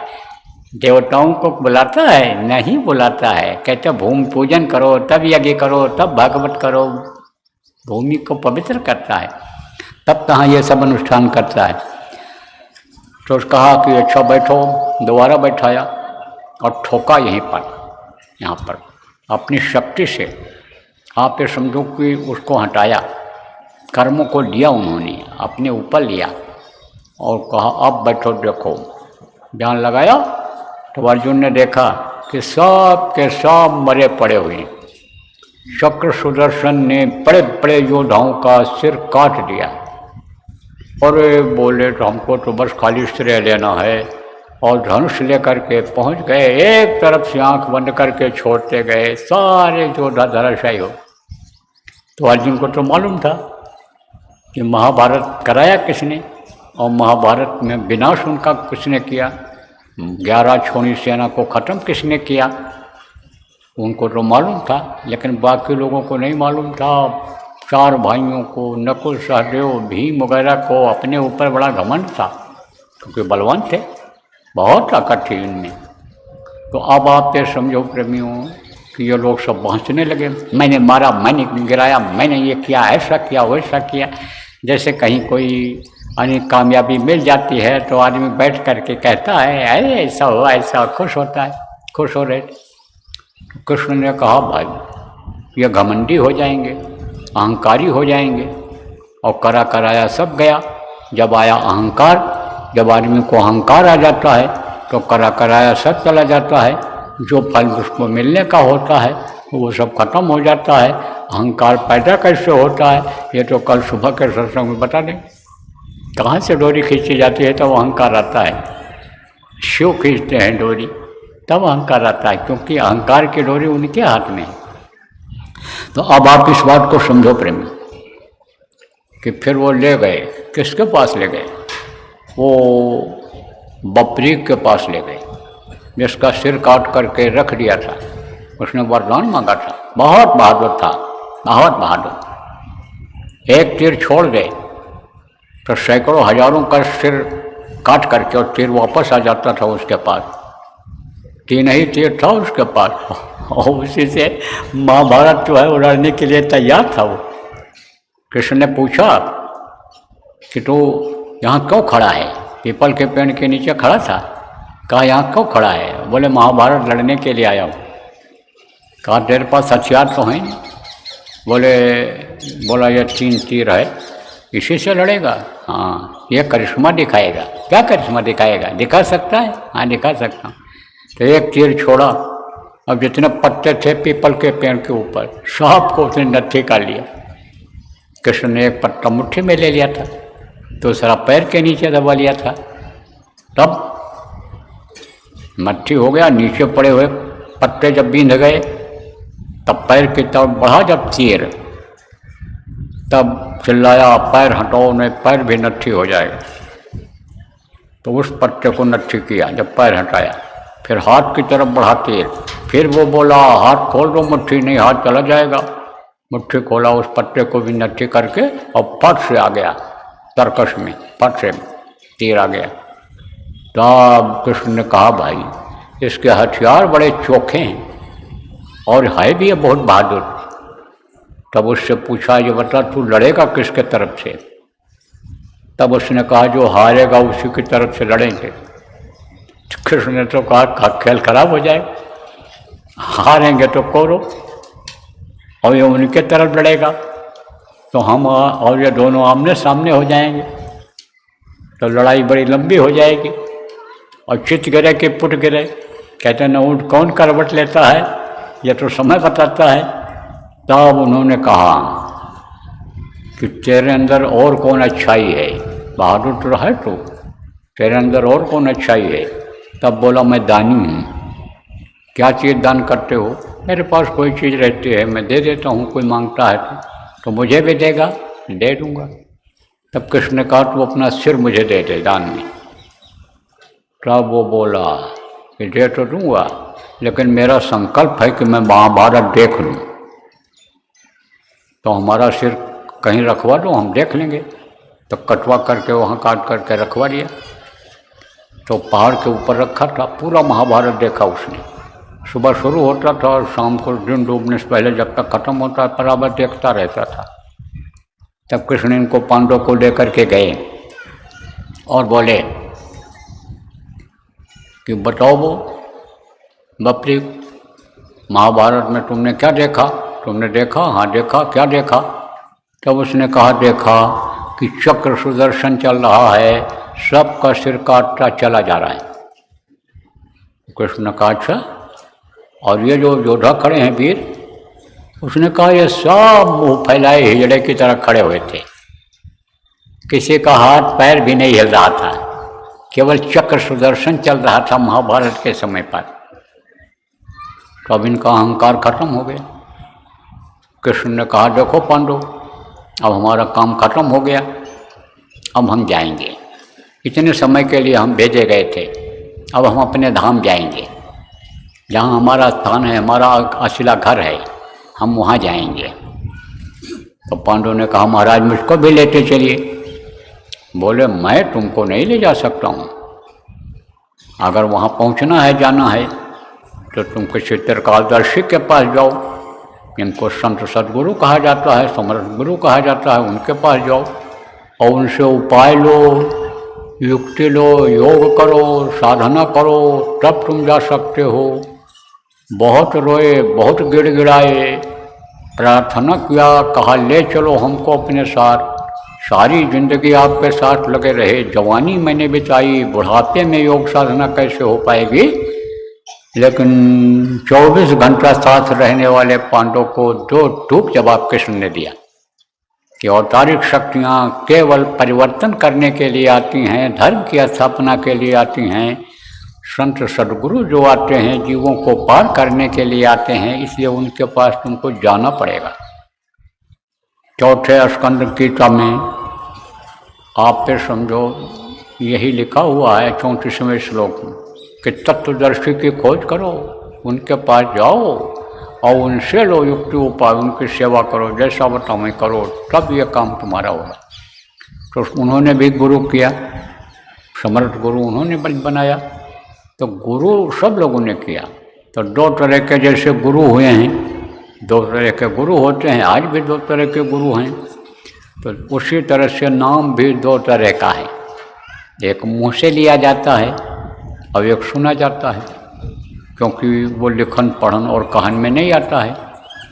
आप ये समझो अनुभव में हो आता है। कैसे ये भी बता दें कि जैसे आपको एक ऐसे मुक्का मारा जाए तो पूछा जाए भाई कुछ अनुभव हुआ है, कहोगे चोट लगी, तो कहा जाए दिखाओ कहाँ चोट लगी, तो कैसे दिखाओगे? कोई खाल तो दिखा दोगे, चोट तो दिखा नहीं पाओ। कहा जाए इसको कैसा लगा, चखाओ हमको, आप कहोगे बहुत दर्द हुआ, तब हम कहेंगे इसको चखाओ हमको, कैसे पता चले कि ये आप ये समझो कि ऐसा हुआ। तब यह सब चीज़ें नहीं हो सकती, उसमें अनुभव में चीज़ आती है, उसके अनुभव में आया, ऐसे अनुभव में आता है। वो जब शब्द सुनाई पड़ता है तो वो होता है ध्वन्यात्मक शब्द। उसी से एक बूंद से सुबह सुनाया था आपको, एक बूंद से सकल पसारा, जो पीछे सत्संग हुए हैं 2-3 दिन में सब बताया, उसी से यह सारा संसार टिका हुआ है। शब्द से ही सब टिका हुआ है। और सब मर जाए, शब्द नहीं मरता। सब मर जाएं जब महाप्रलय हो जाए, लेकिन शब्द कभी खत्म नहीं हो सकता। शब्द से ही सब जुड़े हुए हैं। पेंडुलम जैसे होता है, ऐसे घड़ी कैसे हिलती रहती है, ऐसे ऐसे ऐसे लटकी रहती है, ऐसे ये सब लटके हुए हैं, सब लटके हुए हैं। आप ये समझो कि वो है शब्द, तो वो ध्वन्यात्मक नाम कहलाता है। उसी को जितने भी महात्मा आए सब लोगों ने बताया है, वो नाम आपको बताऊंगा। दूसरा नाम होता है मुँह से लेने वाला, वो भी नाम बता दूँ आपको। ये महापुरुष जब आते हैं तो उनके ऊपर निर्भर करता है, वो जो नाम को महत्व दे देते हैं उसी में शक्ति आ जाती है, ताकत आ जाती है। जैसे त्रेता में राम नाम में शक्ति थी, पत्थर के ऊपर राम राम लेकर के समुद्र में डाले थे बंदर और भालू, और पुल बन गया था। कृष्ण नाम में शक्ति थी, द्वापर में कृष्ण कृष्ण जिसने जहाँ पर पुकारा कृष्ण खड़े हुए मिले, द्रौपदी को, 12 ग्रह को, तमाम उदाहरण थे। त्रेता और द्वापर के पहले सतयुग था। सतयुग में गुरु की पूजा होती थी, गुरु नाम से उद्धार होता था, गुरु नाम में शक्ति थी। उसी के आगे गुरु महाराज ने जय लगा दिया, क्योंकि गुरु हमेशा रहे हैं देव माने देने वाला। तो दाता केवल सदगुरु कहा गया, गुरु ही देते हैं और कोई नहीं दे सकता है। जो चीज़ वो दे देते हैं कोई दे ही नहीं सकता है, तो इसलिए देव लगाया। तो ये जय गुरुदेव नाम में शक्ति है। इससे पहले भी शक्ति रही है कलयुग में, जैसे राधा स्वामी है, वाहे गुरु है, सत साहब है, ये सब जगाया था महापुरुषों ने। लेकिन जब दूसरा नाम आ जाता है तब उस नाम की वैल्यू खत्म हो जाती है। अब जो लकीर के फकीर हैं या नहीं जान पाते हैं, वही रटते रहते हैं। लेकिन बच्चा पढ़ता रहे, ना पास हो पावे तो पढ़ने से क्या फ़ायदा। पढ़ना यानी समझो जरूरी है, तो उसका फल मिलना जरूरी है। पेड़ लगाओ और उसमें फल न रहे तो आप ये समझो कि उतना फायदेमंद नहीं रहे। हवा तो मिलेगी पत्ती से, लेकिन अगर फल भी लगा दो, फल भी लग जाए और वृक्ष भी रहे, तो कहते सोने में सुगंध आ गया, 2 गुण उसमें आ जाएंगे। इसीलिए तो कहते हैं कि पेड़ लगाओ फलदार, फूल लगाओ खुशबूदार, जानवर पालो दूधार जो दूध दे। तो इसीलिए तो कहा जाता है, सलाह दी जाती है, नहीं तो बांधे रहो भैंस, बांध लो गाय, मुँह पर कुछ न पड़े तो खाली सेवा होगी, वही सेवा का फल मिलेगा आपको, लेकिन कुछ खाने को अंदर नहीं जाएगा। तो अब आप इस बात को समझो प्रेमियों कि यह जय गुरुदेव नाम, यह प्रभु का नाम है, यह हमारे गुरु महाराज ने जगाया था और आज भी इसमें शक्ति है। मुसीबत में, तकलीफ़ में आप कहीं बोलोगे तो आपकी मदद होगी। अरे समझ लो जो नए लोग आए हो, मौत के समय जब पीड़ा होगी उस समय अगर बोलोगे तो मौत की पीड़ा से यह जय गुरुदेव नाम बचाएगा, मौत की पीड़ा से बचाएगा। अब कहोगे मौत के बाद, मौत के समय पीड़ा से बचाएगा, तो हम बताएंगे लोगों को, घर वालों को कैसे, विश्वास लोगों को कैसे होगा। अरे एक बार परीक्षा लेकर देख लो, कोई बेहोश हो गया है, उसके कान में 10 बार जय गुरुदेव बोल करके और फिर जय गुरुदेव बोलो उसके नाम, जय गुरुदेव नाम प्रभु का नाम बोलो, जय गुरुदेव नाम प्रभु का नाम बोलो, बोलो 10 बार। और फिर वो बताओगे कि हमारे सामने कोई आ गया है और उसने यमराज के दूतों से बचा लिया है, तब तो आप विश्वास करोगे। मरने वाला झूठ नहीं बोलता है, उसका पर्दा हट जाता है, फिर उसको सब दिखाई पड़ने लगता है। जैसे माँ के पेट में पर्दा नहीं था, ऐसे पर्दा हट जाता है। ये जो काम, क्रोध, लोभ, मोह, अहंकार है, आखिर में मरते समय सब खत्म हो जाता है। और ख़त्म हो जाता है तो उसको ज्ञान हो जाता है कि इसी में हम पड़े रह गए और इसी में हमारा समय बर्बाद हो गया। तो उस समय पर्दा हट जाता है तो बताएगा, तब विश्वास कर लेना, तब कर लेना विश्वास। तो यह है मुँह से लेने वाला नाम, जय गुरुदेव नाम याद कर लो। और अभी तक जो नाम आप लेते रहे हो, हम मना नहीं करते हैं, लेकिन अब इस नाम को लेते रहें, देखना कितना फायदा होता है। और दूसरा है ध्वन्यात्मक नाम, तो वो है 5 नाम। अब प्रेमियों आपको बताता हूँ कि जिसका नाम होता है उसका रूप होता है, रूप माने चेहरा, और स्थान होता है। जैसे आपका नाम है और आपका रूप ये चेहरा है, और आप कहीं रहते हो आपका स्थान है, ऐसे ही ये 5 धनी हैं। इनका नाम है, इनका रूप है, इनका स्थान है और इनकी है आवाज़। तो वो मैं अभी आपको बताऊँगा, रटाऊँगा, याद कराऊँगा। जितना भी आप याद कर सको याद कर लो। जो न याद हो पावे उसका लिखा हुआ कागज़ यहीं मैदान में आपको मिल जाएगा। ना मिल पावे क्योंकि भीड़ ज़्यादा है, तो जो लोग आपको अपने साथ लाए हैं नामदान दिलाने के लिए वो समझा देंगे। वो लोग इकट्ठा पर्चा ले लेंगे, पर्चा न मिल पावे तो लिख लेंगे, समझा देंगे, उनसे समझ लेना। पुराने नामदानी जो हैं आपके क्षेत्र में, आपके गांव में, वो आपको समझा देंगे, वो रटा देंगे, याद करा देंगे। तो ये 5 नाम का पर्चा ले लेना और याद कर लेना। लेकिन इन नामों को बताना मत किसी को, लिख कर भी मत देना और रिकॉर्ड करके भी मत सुनाना, क्योंकि उसका कोई फ़ायदा नहीं होगा और आपका हो जाएगा नुकसान। इसलिए नुकसान का कोई भी काम आप मत करना। क्यों? आप कहोगे जो बुद्धिजीवी हो, पढ़े लिखे लोग हो, कि बाबा आप तो बताते हो, हम क्यों न बता देंगे।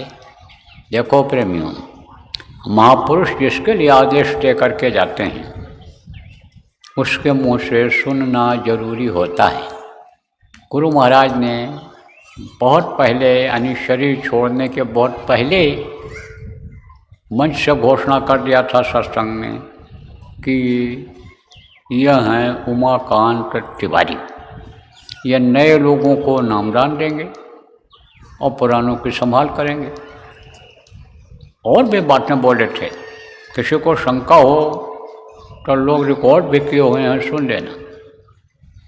तो जिसको आदेश देते हैं उसको पावर दे देते हैं, उसके मुँह से सुनना जरूरी होता है।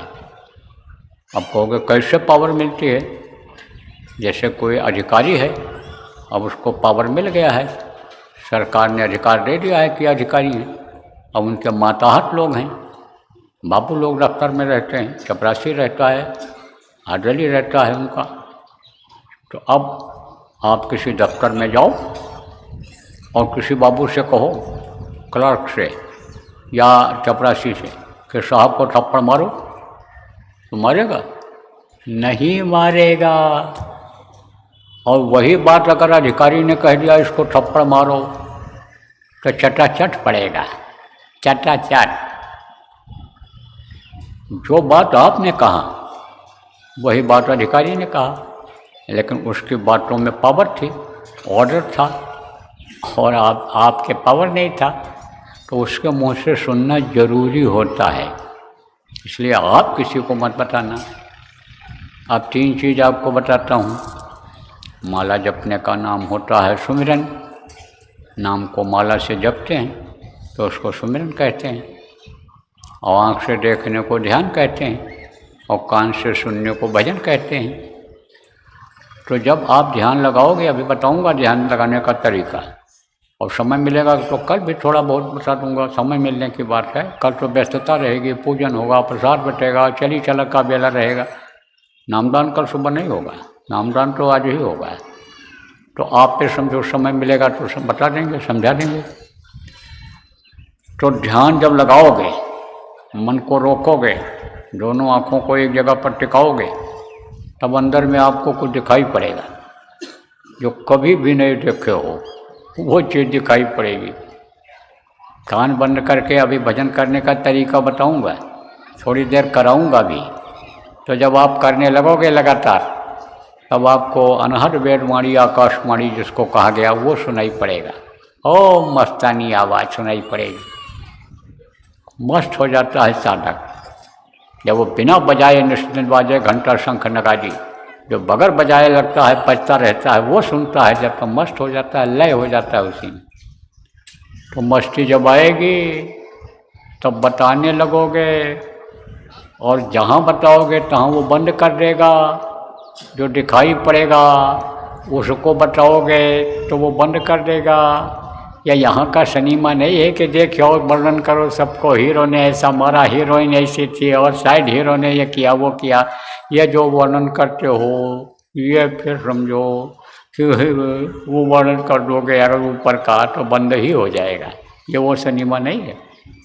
जब वो सिनेमा जो लगातार रील चलती रहती है, एक के बाद दूसरा तीसरा चौथा आता रहता है, पता बदलता रहता है, दृश्य बदलता रहता है, सीन बदलती रहती है, परिवर्तन होता रहता है, टेक्निकलर जिसको कहते हैं, वो टेक्निकलर में जो चीज़ें दिखाई पड़ती हैं तब आदमी मस्त हो जाता है देख करके। लेकिन अगर बता दोगे तो बंद हो जाएगा, फिर नहीं दिखाई सुनाई पड़ेगा। इसलिए बताना मत किसी को।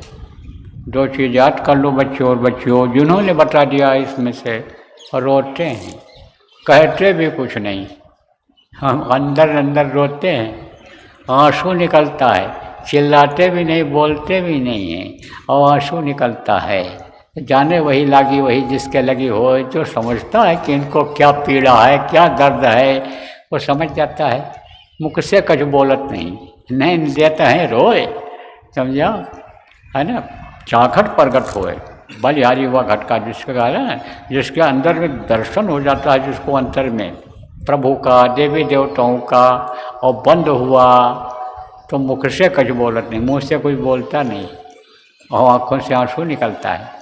जैसे मीरा गली गली घूमती थी पागल जैसी, जब बंद हो जाता था तब, और जब दिखाई पड़ने लगता था, दर्शन हो जाता था, मीरा मगन हुई हरि गुण गाए, तो नाचने लगती थी। लोग पागल कहने लगते थे उसको, है पागलों की तरह से नाच रही है। तो अब आप ये समझो प्रेमियों, कुल मिला करके ये समझो कि आपको किसी को बताना नहीं रहेगा, कुछ भी दिखाई या सुनाई पड़े तो, और इन नाम रूप स्थान को बताना नहीं रहेगा। अब तीन चीज़ और समझ लो,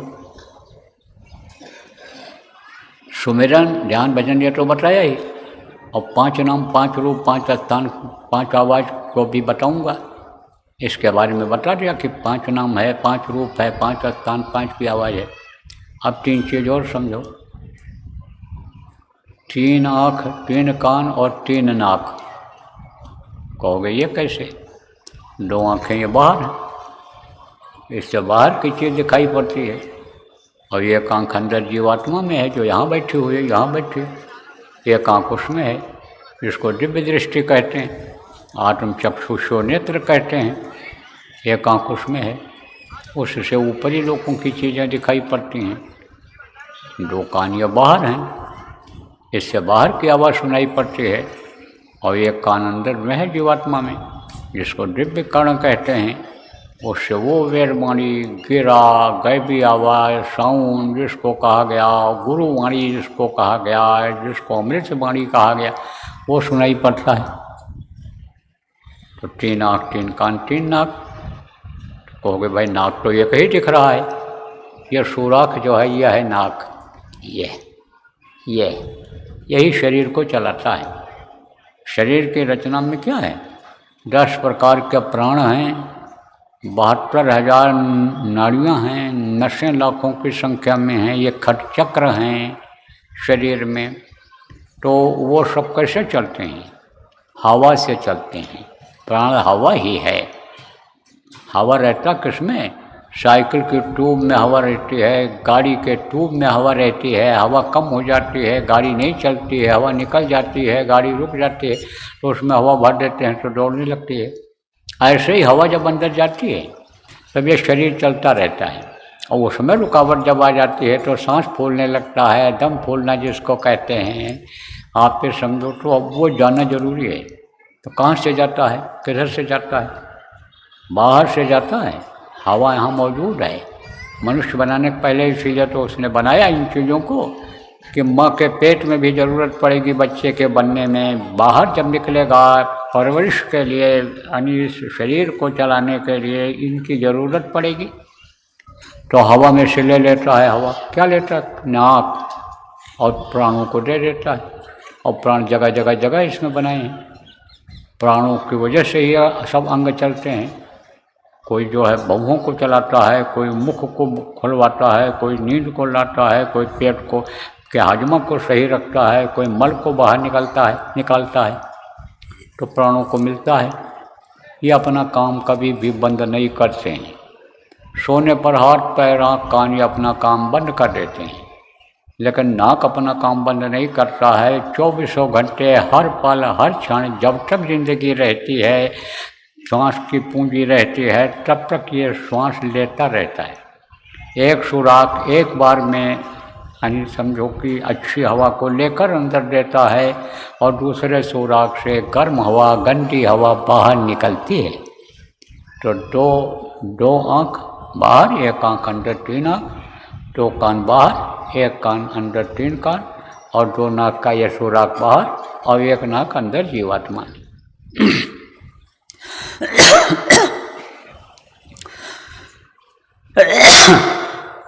वहाँ से अंदर के नाक से खुशबू मिलती है, क्योंकि ऊपरी लोकों में खुशबू ही खुशबू है, गंदगी नहीं है। यहाँ गंदगी है तो यहाँ खुशबू और बदबू दोनों यानी नाक में आती है, वहाँ केवल खुशबू ही खुशबू आती है।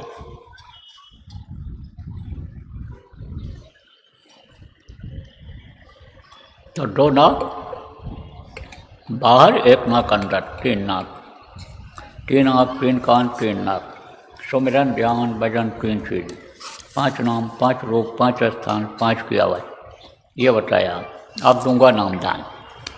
देखो प्रेमियों, बच्चों और बच्चियों, सबसे सरल साधना यही है। दुनिया में इससे सरल साधना पार होने का भवसागर और कोई है नहीं।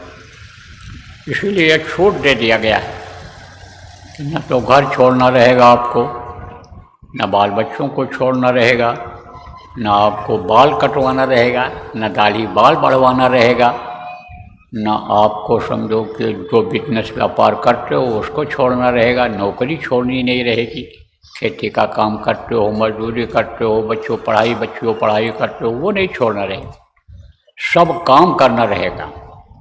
लेकिन सारा समय जो इन कामों में आप लगा देते हो, उसमें से समय निकालना रहेगा।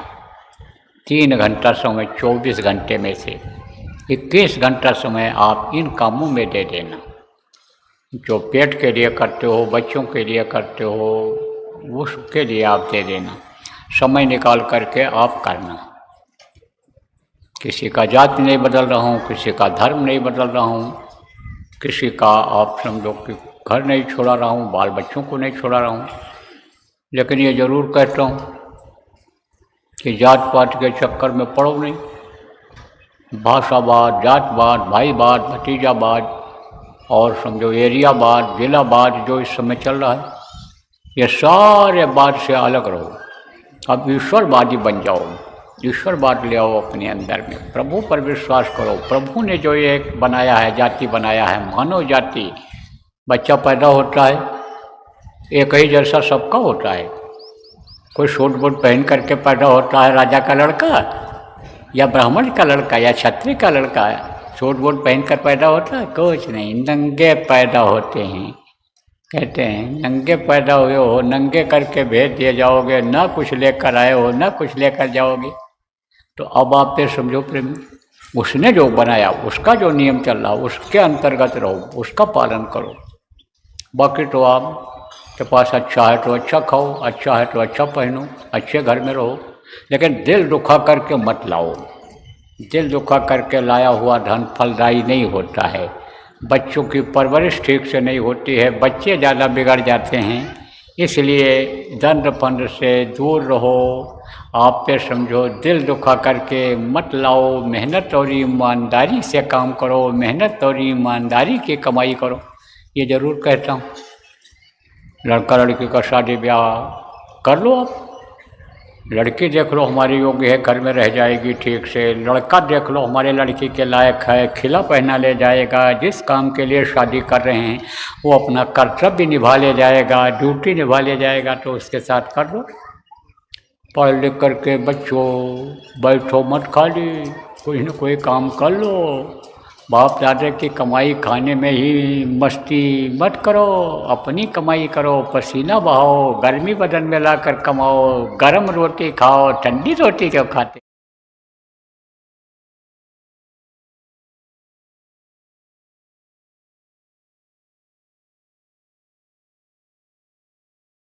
रहोगे, आते जाते रहोगे, तो आपको सब बातें समझ में आ जाएंगी। तो आप देता हूँ नामदान, लेकिन थोड़ा परहेज करना पड़ेगा। आपको शाकाहारी रहना पड़ेगा। शाकाहारी किसको कहते हैं? अनाज, मोटा, महीन सब शाकाहारी, फल सब शाकाहारी, फल फूल सब शाकाहारी होता है, दूध शाकाहारी होता है, यह सब शाकाहारी है। मांसाहारी क्या है? मांस मांसाहारी है, चाहे पशु का हो, चाहे पक्षी का हो, चाहे आदमी का हो, किसी का हो, मांस मांसाहारी है। और मछली भी मांसाहारी है, अंडा भी मांसाहारी है। तो मांसाहारी चीज़ों को मत खाना, और ऐसे नशे का सेवन मत करना कि जिससे होश में न रह जाओ, अपराध बन जाए इस शरीर से, पाप बन जाए इस शरीर से, कर्म खराब हो जाएं आपके। ऐसे तेज नशे का सेवन मत करना। तेज नशे में आता है आपके, यानी शराब 1000 बुराइयों की जननी है, माँ है। जब से शराब का प्रचलन बढ़ा, तब से देखो भ्रष्टाचार और अपराध बढ़ गए।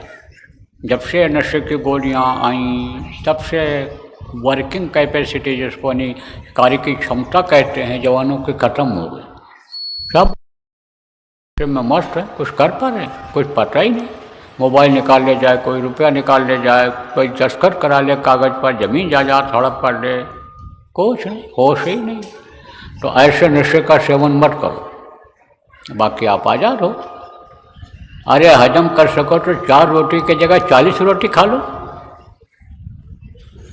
और हजम न कर पाओ तो 1 रोटी का भूख रख करके खाओ। और बुढ़ापे में तो ये ध्यान जरूर रखा जाता है। और बुढ़ापा तो जवानी में ही आ गई नौजवानों की, इसलिए याद कर लो, जवान लोग भी कम खाओ और गम खाओ तो सुखी रहोगे। 2 बात बर्दाश्त कर लो, मुकदमेबाजी से बचे रहोगे, बीमारी से बचे रहोगे, कम खाओगे तो आराम से हजम हो जाएगा। बैठो, मारो पलटी पलटी मारो, जो नाम बोलूँगा बोलना, और जब मैं बोलना बंद कर दूँगा आप भी बोलना बंद कर देना। फिर आपको समझाऊँगा और थोड़ी थोड़ी देर अभी करा भी दूँगा।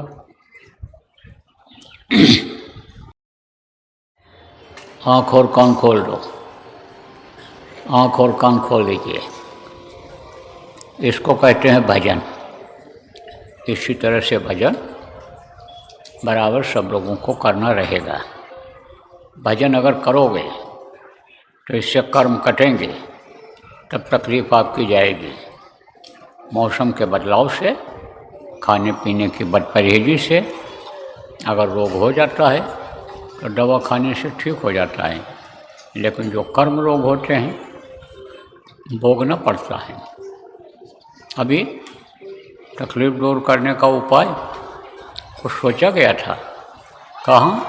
जयपुर में, जब गुरु पूर्णिमा हुई थी, तो आपको याद होगा एक ऊंचा सा झंडा लगाया गया था जय गुरुदेव नाम का, और कहा गया था जाओ वहाँ माथा टेको, प्रणाम करो, और अंदर में अपनी तकलीफ के बारे में कहो और दया मांगो गुरु महाराज।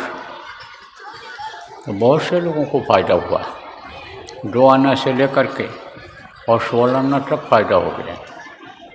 जैसा कांटा चुभता है, दर्द करता है, और कांटा निकाल दो तकलीफ तुरंत सही हो जाती है, ऐसे ही हुआ। तो अभी जन्माष्टमी का कार्यक्रम होगा 16 और 17 अगस्त को, इसी महीने में। कहाँ होगा? अम्बाला में। वहाँ भी लगेगा झंडा, वहाँ भी जो लोग अपनी तकलीफ़ों को कहेंगे उसमें भी गुरु महाराज के दया से फ़ायदा होगा। तो अब इस कार्यक्रम का होगा समापन, और सुबह जब घंटी बजेगी तो आप तैयार हो जाना। तो पहले तो पूजन किया जाएगा, और उसके बाद में फिर आप तो ध्यान भजन पर बैठाया जाएगा, प्रार्थना बोली जाएगी, और फिर कुछ सुनाया जाएगा, और फिर उसके बाद में प्रसाद बटेगा।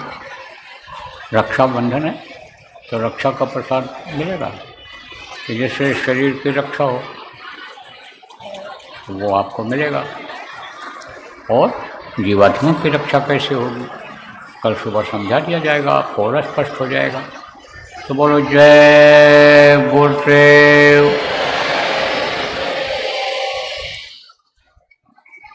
मेहर के नजर करो मेरी ओर, मेहर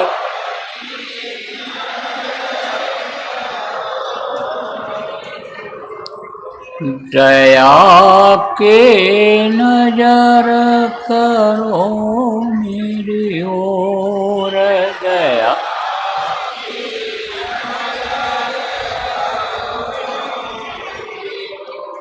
निश दिन तुम्हें निहारूं सतगुरु निश,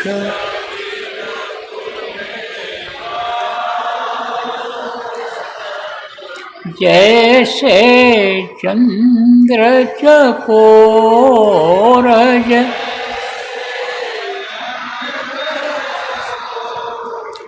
दया के नजर करो मेरी ओर, दया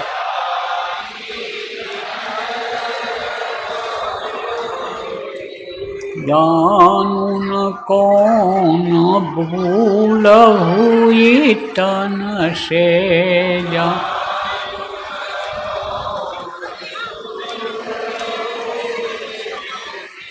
लियो हमसे मुख मोड़ लियो, दया के नजर करो मेरी ओर, दया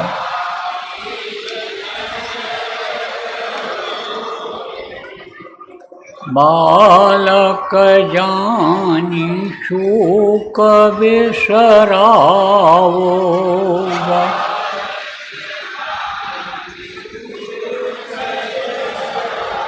आया शरण अब मैं तोरा,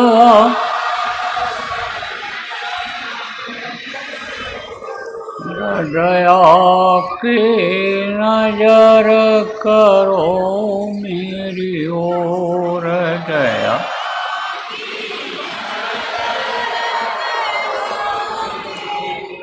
सदा दयालु स्वभाव तुम्हारा,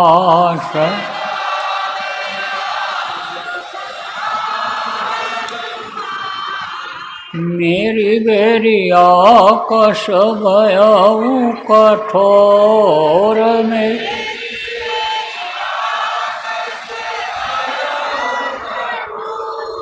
दया के नजर करो मेरी ओर, दया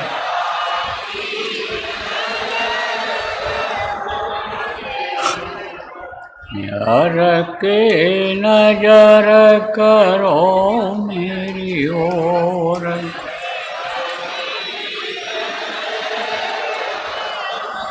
शरणागत की लाज न राखो,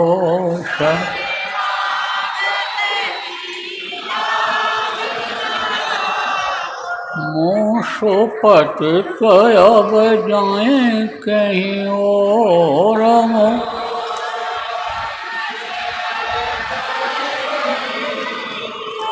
दया की नजर करो मेरी ओर, दया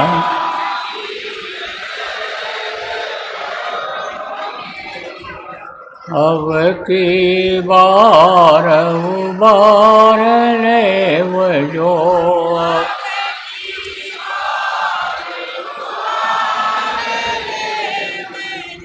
फिर न तारा पग यही मग और बिरन,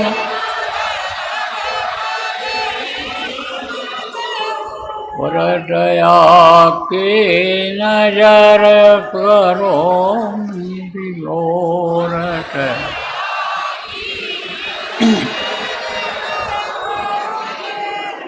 हर की नजर करो मेरी ओर।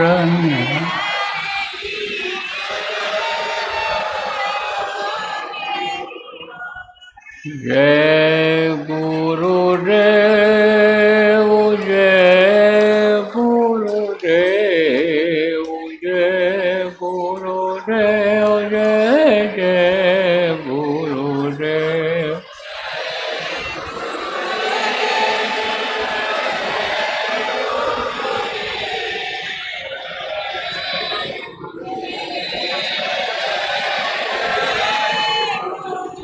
जय गुरुदेव जय गुरुदेव जय गुरुदेव जय जय गुरुदेव।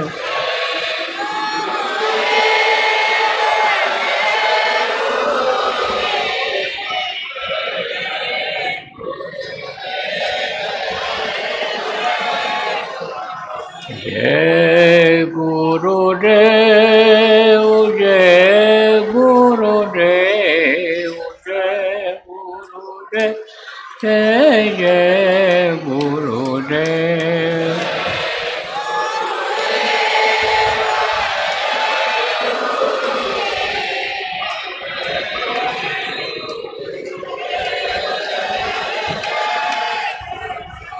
जय गुरुदेव।